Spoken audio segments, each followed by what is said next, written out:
some people buy wheels that fit their cars. Around these parts, we make the cars fit the wheels. And that is absolutely the case with these things. I found these Roxy's, whatever they are. I found them on the old Jungle website, and they were dirt cheap. They're 17 millimeter hexes, and I thought, what do we have around here that uses 17 millimeter hexes, would look awesome with these wheels and tires on it. That's what I remembered the old Typhon. This started life as an Arrma Mega Typhon.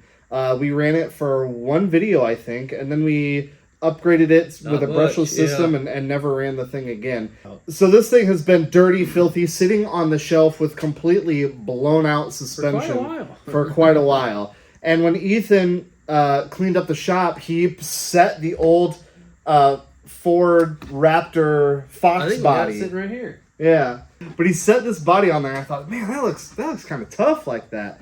And we love Street Bashers, the infraction, the felony. Mm-hmm. We built the Mega infraction up to be a wicked Street Basher. And I thought, this might be a good platform to do that. So I bought the wheels, and now we are going to try and make this thing fit. The motor out of this thing is long gone. We used it for something else. No idea what. Not at all. I think there's a receiver in here, but I don't know what it's bound to at all. I took the shocks off because they are absolutely wasted. There's zero oil left in these things. The front didn't come with any. The front we replaced at some point for whatever reason. So we are going to try and get this thing running, and then we got a pretty epic body that Ethan found online that is the correct wheelbase for this, believe it or not. Yeah. And we got a body for it. We're going to throw a body on here. We're going to get it mounted up so it fits.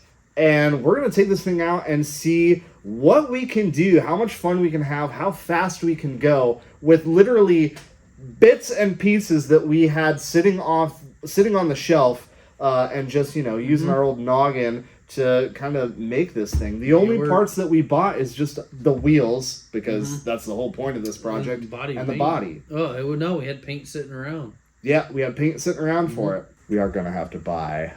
Yeah, I think we're going to have to buy an adjustable motor plate to make it work the way we want it to work. But hey, we'll get to that. It's nickels and dollars. Yeah.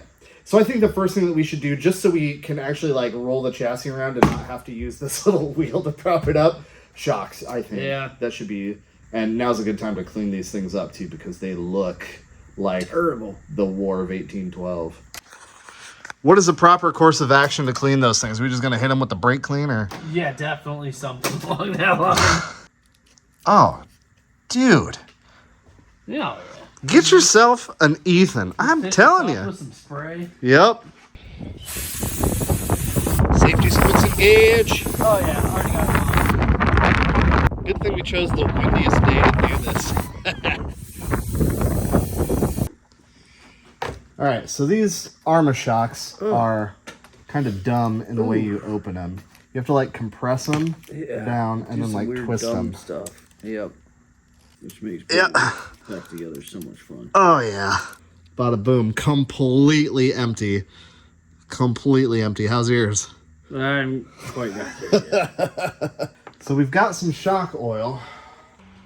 Then we had an argument about what shock oil to put in these things. But we ended up going with some Team Losi Racing 45 weight because we had the most of it. I'd say 45. That's the Team Losi stuff too. That's the good stuff.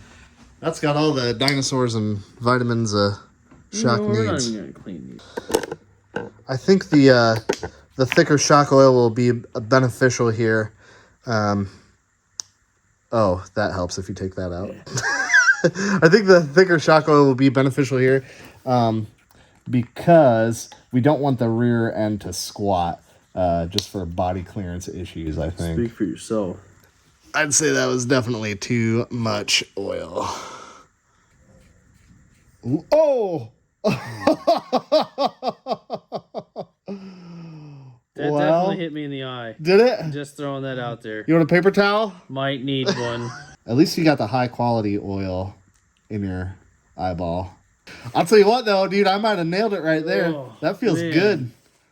That feels real nice. I'm going to put the spring on there and call that Gucci. That might not be good. Way more gooder. And there's plenty of oil there, so it's good and clean too. So I think it's sometimes interesting to kind of pick an RC up off the shelf that you haven't messed with in a while and just kind of go back and remember why you did things, how you did things. It's got a Spectrum in it. Yeah, Dang. It's got a Spectrum in there. Sleeping on that. We know what that's bound to. Yep, sure do. That's good news, actually. So luckily, when I took all this stuff apart to get ready to make this video, you know, like a week and a half ago, I put the hardware for the shocks back in the holes so I didn't lose them. Yeah, every once in a while I come through with a good idea. Oh yeah, dude, that's way better. It was like you could dribble it like a basketball before. That's good and stiff too. She lives right about at the top of the suspension, so that's good. That's what we want. Heck yeah, should we figure out if we can get it to bind with something, if we can get it to turn on? I mean, it might. Yeah, let's do that. Let's get some steering out of it. Yeah. All right. Finally got that figured out. I don't know why it didn't want to bind on the Typhon channel, but on the one that says new model. Does the motor work? Oh yeah. Oh yeah. So for a motor, we are going to go with this big Chungus. I can't remember all the specs on this thing. Okay, it's a 3670 2500 kV. So she's a pretty big motor, especially for this. Well, it started out as a mega chassis. This came from the JLB Cheetah. I swear, we are picking the bones clean on that thing. So anybody out there that felt bad about us dismantling that thing, the Cheetah giveth continually. Dude, we're like those old Indians, those old Native Americans that, like, you know, use every single part of the animal. Oh, yeah. So we just took the motor plate out, and there is no hardware holding it together. So that's good. We do have another Arrma motor assembly right here, and we could drill. But the problem is we are very limited on the pinions that we can use. We're going to use this. We're going to retain the stock Arrma flywheel or spur gear. So that means we have to use this teeny tiny pitch pinion. And this is one of the only pinions that we have that will fit the shaft of our big Chungus motor. Yeah. And of course, it's not compatible with the motor mount because we're running way too high of gearing. So we need an adjustable motor mount. Ethan ordered one, and it'll be here tomorrow. So in the meantime, we're going to set all this junk aside. And through the magic of editing, the parts showed up. We went ahead and got an aluminum adjustable motor mount and some new body mounts to fit our new body. All right, gear mesh feels maybe just a touch loose. I say build it loose, ready for boost. Yeah, I think we are right. Yeah. Let's slide that bad boy in there. We did not do the aluminum or metal no, input we're definitely shaft. going to shatter that. Oh, Yeah. That's not good. It will fit once the ESC is... We might have to move it up. Now she'll go right in. Right in. There we go. Boom! Oh, you know what? What? I know what mystery screw is for. This? Yeah, I'll bet it is. The mesh actually sounds pretty good. The mesh. Dude, we're moments away from ripping this thing. We just got a double-sided sticky tape back down the ESC. Ethan also mentioned that the tires are not glued, so that should be fun. Interesting. So we quickly flipped over the rear body mounts so they would fit our new body, threw in the new front mount, quickly plugged everything back in, threw the drive shaft back in the thing, and we were excited to finally run this thing for the first time in years.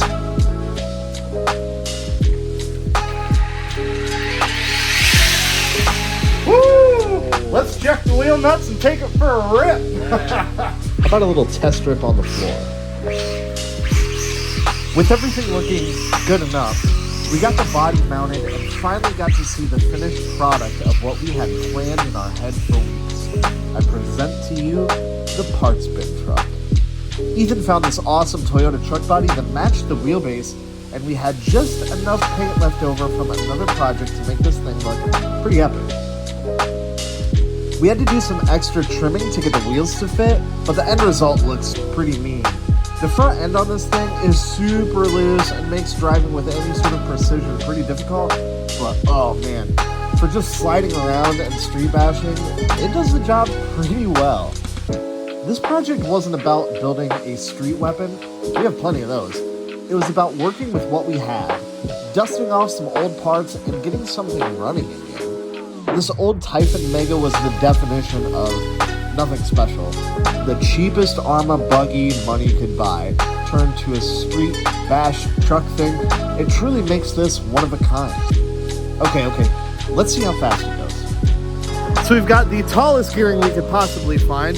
We've got input shafts that are made out of paper mache. We've got tires that aren't glued. Predictions. Right off the rip. Disaster. Say about 30 before the tires just completely leave the wheels.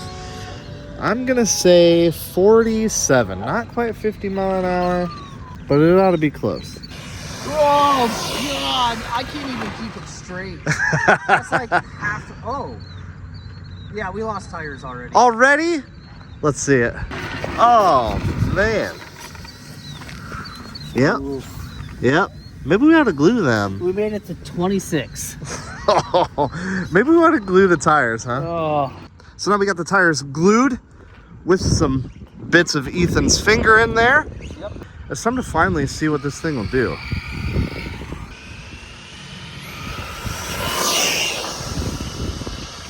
Not bad. I don't think that's any 50 mile an hour. Is that wide open? Yeah. Oh yeah. Really?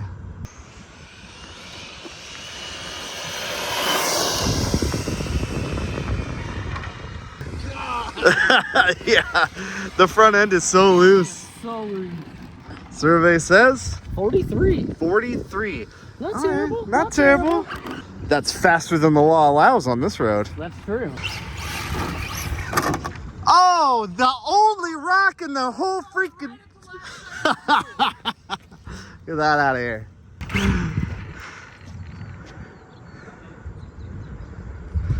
Dead? Well, it's still plugged in. It is full of water.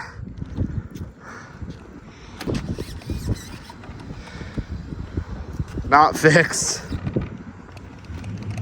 Oh, and the steering just died again. Okay. Yeah. Oh, okay. I mean, that ESC is pretty wet, and it was pretty cheap. So what do we think of the Toyota Tundra Arrma Typhon street basher trophy truck thing?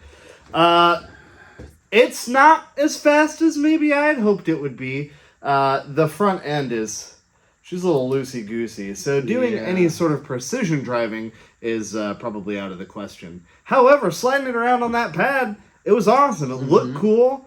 And let's not forget, the whole reason that we did this is just because we thought this body and wheel and color combination would be pretty awesome. And it did. I think it looks cool. Not bad for a couple nights work, a bit of Ethan's finger, and some overnighting parts. Yeah, just a few parts was all we needed to take this thing off the shelf, complete it, and take it out and go ripping. That ESC, I don't know. What do you think? I think if it dries, I'll bet if it dries out, it'll work again. And even if that ESC is completely dead, it was super duper Yeah, it was like cheap. a Ghoul RC or something funky. Like, I think we can get the whole new setup again for like $49.99. Yeah, for sure. So no big loss there. All in the name of getting some cool footage of that thing. So let me know what you guys think down below. What's the coolest Arrma Typhon you have seen on the interwebs? And tell me why it's this one.